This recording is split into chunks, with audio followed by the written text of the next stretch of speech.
going to get into first impressions.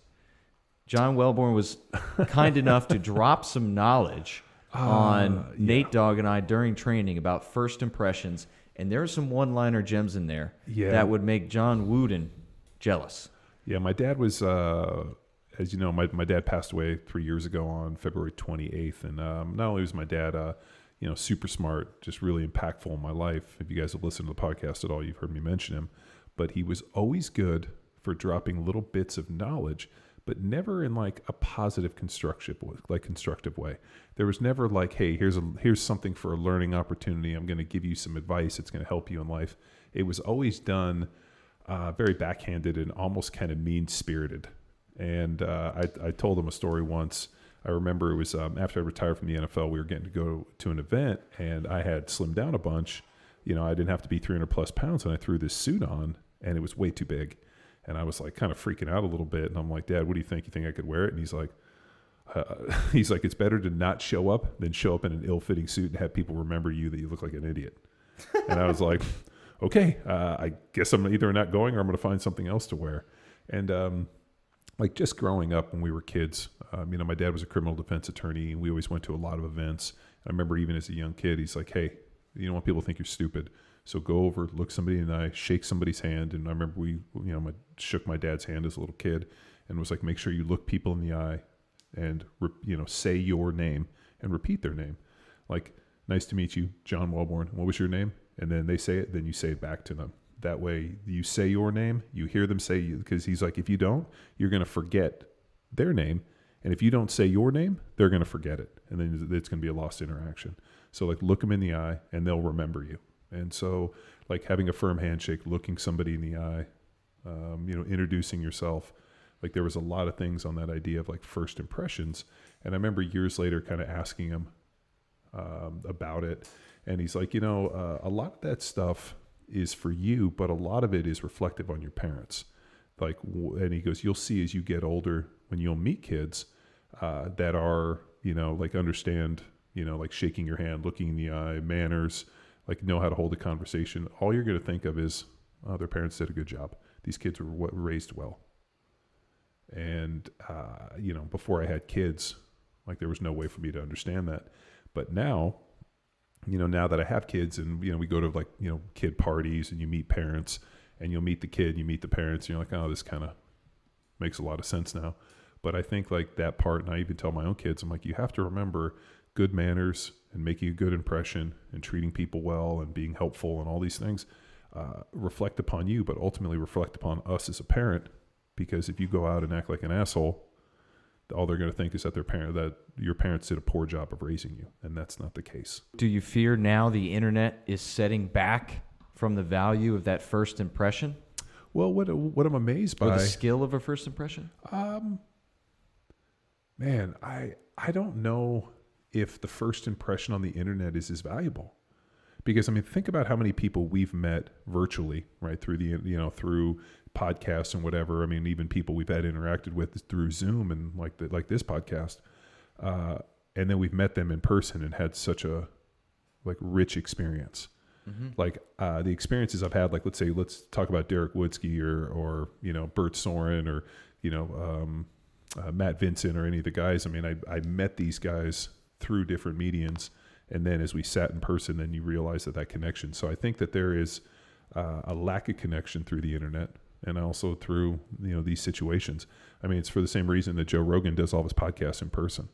That personal connection of sitting with somebody and mannerisms and seeing the face and hearing the sighs and being able to read somebody is so important. Whereas a two-dimensional screen doesn't allow you to see much of that. No. Did Bob Welborn ever speak of body language or posture? Yeah. Big thing was no slouching. So my dad was real big on you're going to be tall, so stand up straight. So what happens when guys are tall, they tend to slouch. Yeah, and females as well, because they sprout early. Yeah, and then they start rolling shoulder and they try to shorten themselves. My dad was like, be proud of being tall, stand up, look down on people. He's like, now don't look down your nose at them, But like, so a lot of times, and even if somebody's short, this is kind of funny. Instead of me like tipping my head, what I'll do is actually just kind of spread my stance and kind of shorten my that way. So I always kind of stand up straight. Okay. Yeah. Makes sense. Well, but what was nice about playing in the NFL was that the majority of my friends were all pretty tall. So you end up kind of standing around tall people all the time.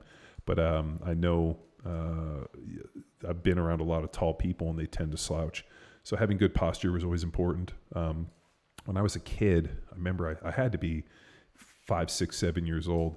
My dad gave me this book called Manly Manners. And it was like a 1950s manners book.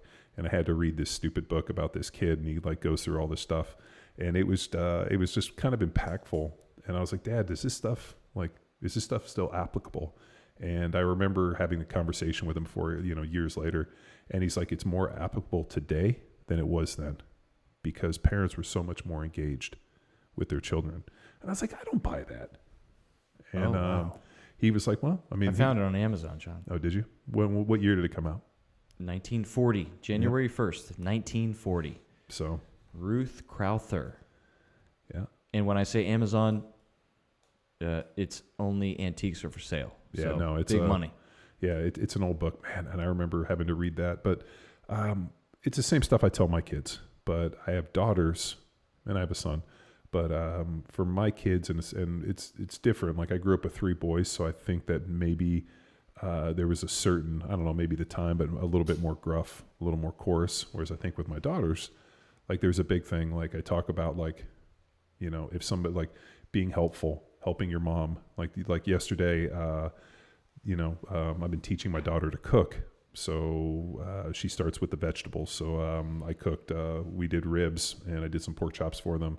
And she had to cook cauliflower and broccoli. So like we're over there like taking her through, and I'm like, you start with the vegetables. That's where I started. I started on vegetables. My job was to cut everything, and I did all the vegetables, and then I ended up working my way up into the protein courses. And that evolution of cooking. And it was funny. I talked to my mom yesterday, and she's like, asked me, she's like, do the girls make dinner? And I was like, no. She's like, they're 9 years old. They should be able to make dinner. And I asked my mom, I'm like, how old were you when you first remembered making dinner? And she's like, I helped my mom. And I did too. From the time I was 3 and 4 years old, like I helped my mom. I was like her little sous chef. But, and I remember my mom telling me, you have to learn to cook because girls will not know how to cook and you're going to starve. So that was like a huge thing she always said to us. But, Doris Wellborn one-liners, that's a whole different podcast. Oh, fuck, dude. That's, we could just bring her on. The problem is that she would not be honest enough. She'd just sit here and be like, who are these people listening to this? And why are you going to tell them this stuff? But so she called me yesterday, and she's like, do the girls know how to cook? Like they should know how to cook. They should know how to do this. They should be able to bake. And she's like, the fact that you're, you and your wife are pretty capable, and it's just easier for you to do it, isn't teaching them anything. So like a lot of times with stuff like, don't worry, I'll just do it. It's faster. But the problem is that's not educating them. I think I've told the story before. When my dad was sick, he was going through some chemo, or he went through his chemo for cancer. I took him to an appointment. I had like 2 hours to kill while he was in there getting, poison pumped into him. And there was a movie theater, and I went across the street, and like the only movie playing was Black Panther. So I roll in there, and I'm watching, like trying to take a few minutes to kind of get my mind off of this like awful thing that my dad's going through. And like there's the scene in there when he like goes back to like the kind of the spirit world deal. And he makes the comment like, the job of the father is to prepare the child from the day the father is not there. And so like I like heard that, and it was pretty impactful. And I started thinking back on like all the things that my dad had taught me, and like all the successes and the failures, and like every conversation we had, from me calling him on the phone. I remember I had to write a rhetoric paper on fear. We had to pick an emotion. I picked fear. And at the time I was taking Ken Jowett's class he was a political science guy. He was one of Reagan's advisors to Russia. And I went, and as I was talking about about this paper I was going to write with my dad, he made a great point. He's like, you should go to Ken Jowett's office hours, talk to him, and ask him for something that had to do with fear, like something in the American, within America. And you could actually probably write one paper and use it twice. And I was like, that's a great idea. So I had this fear paper I was writing for rhetoric. I went and I talked to Ken Jowett, and he was like, the greatest fear in recent history is McCarthyism. So I wrote a pretty decent paper on like Joseph McCarthy and McCarthyism and the Red Scare based on fear with the rhetoric, and actually used it, turned it in for Ken Jowett's class and used it in my rhetoric class. So I got 2 for 1 on that. And, and like that was, having a very, very smart, intelligent dad who was, current on all this stuff. It was good. But yeah, that idea of like, put on a good impression, have people remember you because it's important.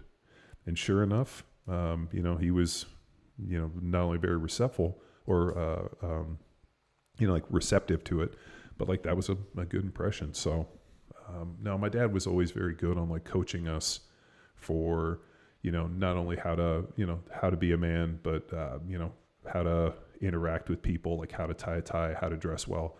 I mean, at my dad's funeral, as I got to like meet a bunch of like his friends and people who had known him for years, everybody had the same thing. Like, dude, your dad was always so impeccably dressed. Like he never came in. His suits were always so, expensive, nice suits, had the best ties, always carried a really nice briefcase. Oh, his Porsche was always clean, always drove a black Porsche. So, it just was amazing. And like, I remember as a kid, my dad showing me how to shine shoes. So like he had a shoe box and like clean them up, and I had to shine shoes, and, he'd like make me, hey, I need you to shine these. And I would do it not because I wanted to, but because he asked me. But also years later, like knowing how to do these things, it wasn't just that I was shining his shoes. He was teaching me something. And if I were to ask people, be like, oh, do you know how to shine shoes? Oh, no, your dad didn't teach you to do that? Oh, okay. Well, maybe your dad didn't have a job where he had to wear nice shoes every day, or he just went and had somebody else. But it's like ironing a shirt. Do you know how to iron a shirt? Like a collar shirt? Time. Yeah, I know how to iron a shirt. I watched my dad iron shirts, and I used to iron shirts for him and how much starch to use and all that, because he didn't take all of his shirts to the dry cleaners. So all these little skills, which are probably called old fashioned, are just, things that you learn from your parents, just for like the same, right? Like I had to go cut a bunch of trees down, and I'm yelling at my kids to get out there and come help. Not that they wanted to, but at some point, like these are things that they might have to do themselves. Mm-hmm.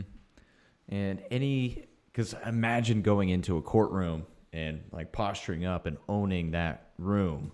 Did he ever give you any advice, or was it more of a representation of how to stand and deliver and be memorable?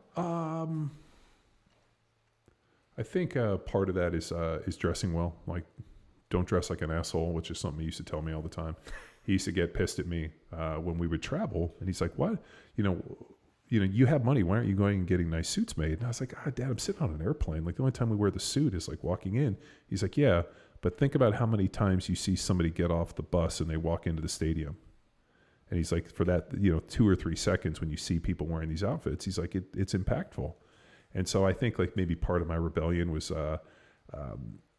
kind of dressing like an asshole for a lot of years. But then you get to the point where you're like, it's all right. I'll just go get a couple suits made. And, how you wear them, like how I like my suits, the colors, how to match the shoes, all that. Like this is all stuff that I learned from him, and, but I think that stuff's important. And unfortunately, I don't know who teaches you that. I mean, I guess you could get on Instagram and you could probably look it up, but at the end of the day, I think a lot of this stuff is really, things that are taught to you along the way, as long as you're receptive.